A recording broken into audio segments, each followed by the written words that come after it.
আজকে দুপুরে রান্না হবে গলদা চিংড়ি। তো তোমাদের দাদাভাই কেটে কুটেই বাজার থেকে নিয়ে এসছে। তো আমি এখন এখানে ভাজা হচ্ছে, দুটো দুটো করে ভাজা করছি, কারণ অনেকটা বড় যেহেতু কড়াইয়ের জায়গা হবে না, তার জন্য দুটো দুটো করে ভেজে নিচ্ছি।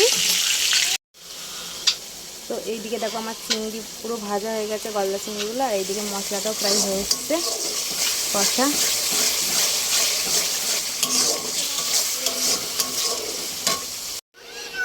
তো চিংড়ি মাছগুলো দিয়ে দিয়েছি জলে, এবার ঢাকা দিয়ে একটু ফুটিয়ে নামিয়ে নেব। দুধটা দিয়ে দিলাম নারকেলের।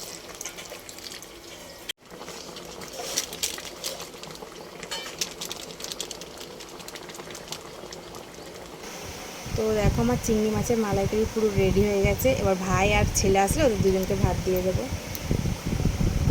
আজকে দুপুরে তো গলদা চিংড়ি মালাইকারিটা রয়েছে, তার সাথে রয়েছে কুমড়ো শাকের ঘন্ট বড়ি দিয়ে, আর এক টুকরো গন্ধরাজ লেবু। দুপুরে মেনুটা পুরো জমে গেছে আজকে।